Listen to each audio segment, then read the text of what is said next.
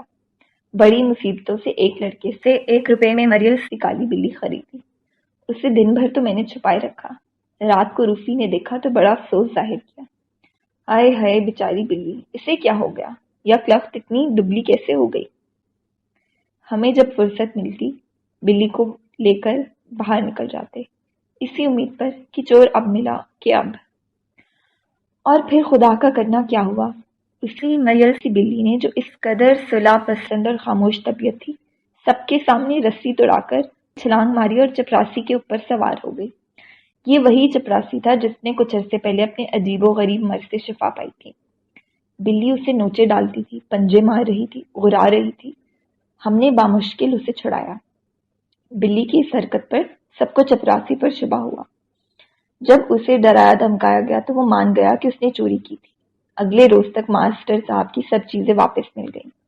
ہماری بڑی تعریفیں ہوئیں، بلی کی بھی تعریفیں ہوئیں۔ ہماری سراغ رسانی کو سراہا گیا۔ ہماری تصویریں بلی کے ساتھ اتاری گئیں۔ اور حقیقت کا صرف مجھے علم تھا، بلی کے متعلق بھی اور چور کے متعلق بھی۔ چور تو محض اپنی بدقسمتی سے پکڑا گیا۔ ہوا یوں کہ بلی 2 دن سے بھوکی تھی۔ ادھر وہ سیدھا باورچی خانے سے نکلا۔ جب وہ بلی کے سامنے سے گزرا تو اس میں سے پلاؤ اور بھنے ہوئے گوشت کی خوشبو بری طرح آ رہی تھی۔ بلی نے جو کچھ کیا وہ سراغ رسانی کے سلسلے میں نہیں بلکہ بھوک سے تنگ آ کر کیا۔ میں اور روفی باغ میں بیٹھے تھے۔ سامنے پھلوں کا ڈھیر لگا ہوا تھا۔ ہمارے ذمہ یہ کام لگایا گیا تھا کہ ہم چھان کر کچے پھل الگ کر دیں اور پکے الگ۔ روفی بڑے غور و خوض سے چھانٹ رہے تھے، ایک ایک پھل پر بڑی دیر لگاتے تھے۔ میں نے پوچھا تو بولے، یہ انتخاب ہے جو مجھے مارے ڈالتا ہے۔ جانتے نہیں ہم آج کل کس قسم کی کہانیاں پڑھ رہے ہیں۔ میرے خیال میں پھل چک کر چھانٹے جائیں، میں نے مشورہ دیا۔ ہم نے پکے پھل کھانے شروع کر دیے۔ ماسٹر صاحب تشریف لے آئے۔ وہ ہمارا شکریہ ادا کرنے آئے تھے۔ لڑکوں، میں شرط ہار گیا، بتاؤ کیا کروں؟ آپ 50 مرتبہ خوش خط لکھیے کہ میں ہار گیا، روفی بولے، اور ماسٹر صاحب نے سچ مچ لکھ دیا۔ مجھے وہ دن بھی یاد ہے جب روفی اور میں جھیل کے کنارے لمبی لمبی گھاس میں بیٹھے تھے۔ رات کو بارش ہوئی تھی، صبح بالکل صاف طلوع ہوئی، خنک ہوائیں چل رہی تھیں، بادل تیر رہے تھے، جھیل کے نیلے پانی پر ہلکی ہلکی دھند چھائی ہوئی تھی۔ ہر چیز میں نکھار تھا، تازگی تھی، یوں معلوم ہو رہا تھا جیسے دنیا ابھی ابھی تخلیق ہوئی ہے۔ ہم کہانیاں پڑھتے تھے، باتیں کرتے رہے، کھیلتے رہے۔ ہماری ڈوریں پانی میں تھیں،